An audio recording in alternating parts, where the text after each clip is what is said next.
Ya, betul. Assalamualaikum warahmatullahi wabarakatuh. Waalaikumsalam warahmatullahi wabarakatuh. Oke, di sini saya akan mempresentasikan hasil praktikum dari implementasi dan pengujian jaringan FTTH menggunakan proses tracing dan ONT di F460. Kita lanjut masuk ke latar belakang. Untuk aksesnya sendiri, yaitu merupakan arsitektur jaringan broadband yang banyak digunakan saat ini karena mampu memenuhi kebutuhan bandwidth yang semakin tinggi.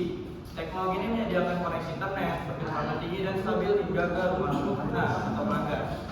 Untuk pada praktikum ini, pembahasan difokuskan pada proses instalasi fisik dan optik, khususnya teknik penyambungan kabel, serta pengaktifan perangkat pelanggan berupa ONT atau Optical Network Terminal. Untuk tujuan praktikum sendiri yaitu pertama menguasai teknik fusion sticing atau penyambungan kabel satu core dengan pigtail. Yang kedua menggunakan OPN dan OTDR untuk mengukur kualitas sambungan dan daya optik. Yang ketiga berhasil melakukan konfigurasi agar ONT terhubung dan aktif terregistrasi ke ONT.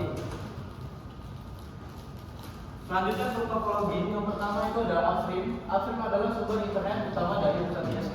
Dan yang kedua sambung VoLTE, yaitu dari upstream sinyal masuk ke VoLTE, yaitu perangkat pusat yang menerima, mengatur dan mengirim sinyal ke jaringan pelanggan. Yang ketiga adalah ODC, yaitu sinyal kemudian diteruskan ODC, yaitu tempat pembagian dan distribusi. Jadi berfungsi untuk distribusi ke beberapa arah. Dan terakhir ONT. Nah, jadi setelah itu sinyal masuk ONT di rumah pelanggan yang mengubah sinyal optik menjadi internet yang dapat digunakan melalui Wi-Fi maupun melalui kabelan. Selanjutnya alat dan bahan.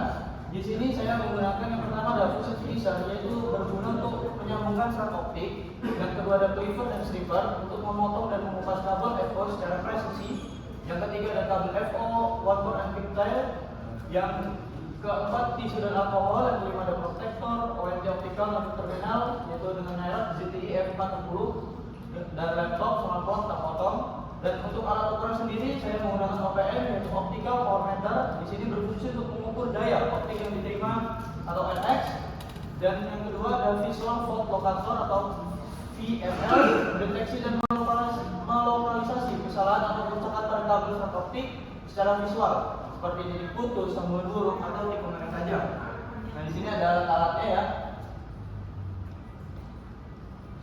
Oke, selanjutnya langsung masuk ke langkah praktikum. Yang pertama penarikan kabel. Jadi sini kita menyiapkan kabel FO ya yang panjang untuk simulasi distribusi ke lokasi ONT.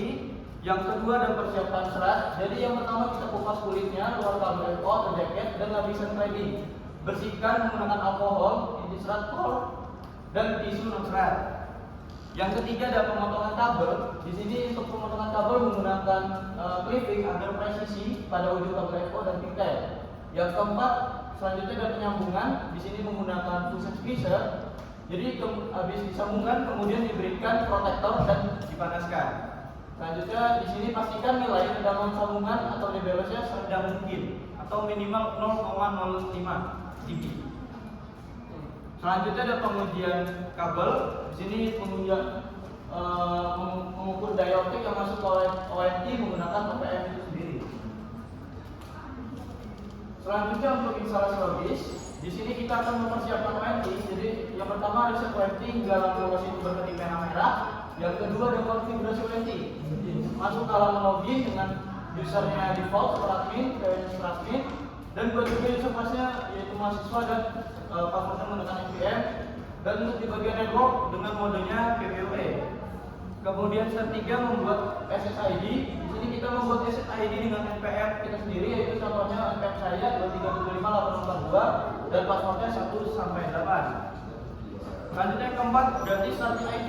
Di sini kita mengganti starting IP dengan IP belakang saya yaitu 42. Misalkan contoh yaitu 192.168.42.2 sampai dengan menggunakan subnet max 255.255.255.0 yaitu 124. Selanjutnya untuk terakhir pengujian WiFi. Di sini kemudian membuka device atau smartphone yang kita gunakan, hidupkan WiFi dan cari SSID yang sudah kita buat seperti pada step 3 yaitu dari NPM kita sendiri dan sambungkan.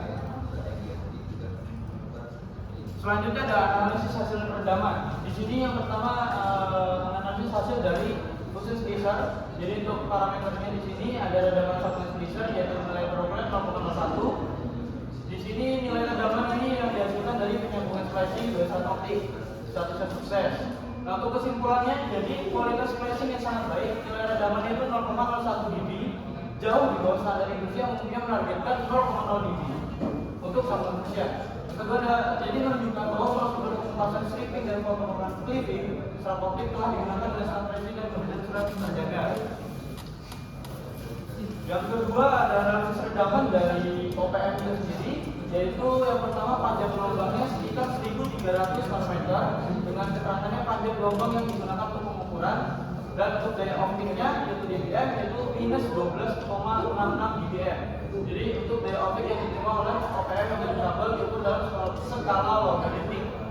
Kesimpulannya daya terima dari FTTH dalam konteks jaringan FTTH sendiri menggunakan panjang gelombang 1.490 nanometer untuk downstreamnya, dan nilai minus 12,66 dBm berada dalam rentang daya terima yang ideal. Yang kedua ada perangkat ONT umumnya membutuhkan daya optik masuk atau RX power yang itu di antara minus 25 dBm atau minimumnya sehingga sekitar minus 8 dBm untuk maksimumnya atau overloadnya. Jadi nilai minus 12 ini berada di tengah-tengah rentang yang aman dan optimal untuk kerja ONT. Kasih ya.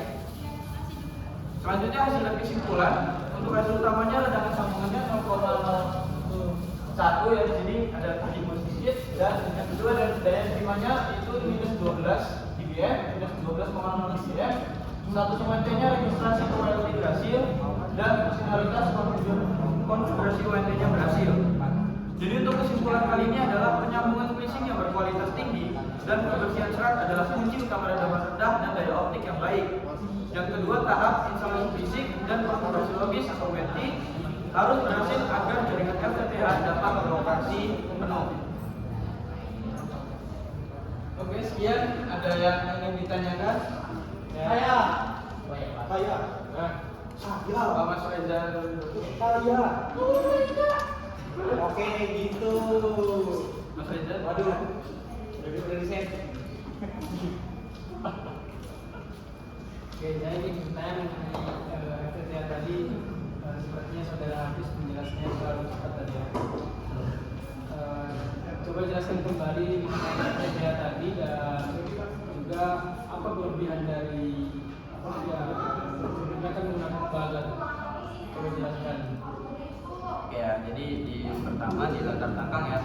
Jadi FTTH ini adalah arsitektur jaringan broadband yang banyak digunakan saat ini karena mampu memenuhi kebutuhan dari teknologi tinggi.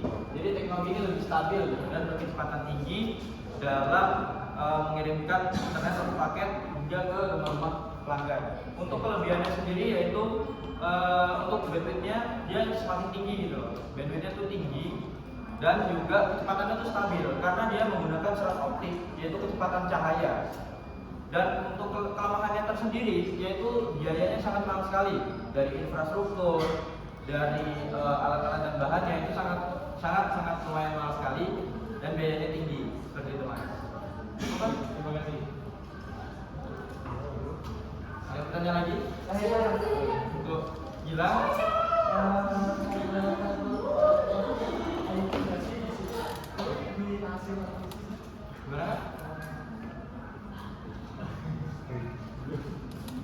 Gak ada untuk hasil dari hasil orang ini. Ketika main nangkut itu ada tabel hapus yang. Oh, ada nggak? Ada. Cuman kecil di sini kan? Ada ya. Ada. Cuman kecil. Ada. Jadi kan untuk memverifikasi bahwa kalian berhasil memperoleh alamat IP dari ONC dan memastikan layanan DHCP pada ONC itu terfungsi dengan baik berdasarkan tabel allocate address di situ berikan analisis teknis singkat mengenai hasil alokasi alamat IP kepada dua perangkat yang tertentu. Pada perangkat yang tertentu di situ. Oke ya. Dan ini ada yang kecil, ini besar ya.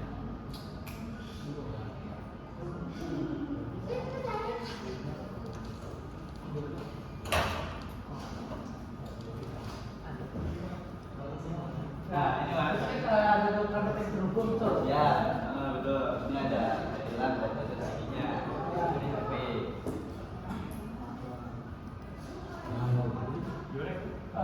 Kan untuk memverifikasi bahwa kalian berhasil memperoleh alamat IP dari OIP dan memastikan layanan yang ada pada OIP itu berfungsi dengan baik berdasarkan tabel allocate address yang ada di situ. Berikan analisis teknis singkat dua mengenai hasil alamat IP pada dua perangkat yang terhubung. Analisisnya sih dilihat dari tabel ini sudah tersambung ya. Dia dapat IP 192.168.2.3. Ini menggunakan HP nih, Poco F6 Pro. Nah, jadi untuk verifikasinya juga dari allocator juga bisa, dan juga dari HP-nya sendiri ada buktinya itu di bagian ini. Ya. Nah, ini ada mas di bagian sini terhubung. Nah ini udah terhubung untuk internet sendiri ya memang bisa tapi memang dari jaringan sananya belum juga dikonfirmasi lebih lanjut gitu. Begitu kan? Terima kasih Mas Gilang. Siapa lagi? Oke, silakan ada. Pertanyaannya cukup gampang ya. Di sini saya akan menanyakan apa itu fungsi dari function splitter dalam pergoyangan fiber. Oke. Jadi fungsi splitter untuk function splitter ini ialah menyambungkan rod optik. Jadi konsepnya untuk function splitter sendiri itu dia di-les gitu. Jadi serat kabel kacanya dicairkan dan dia dapat tersambung dengan cepat. Nah, seperti itu untuk konsep dan teknisnya. Dan untuk alat ini sangat mahal sekali untuk biayanya. Seperti itu. Cukup, Mas? Ya, coba. Oke, terima kasih Mas Adam. Oke, sekian dari saya.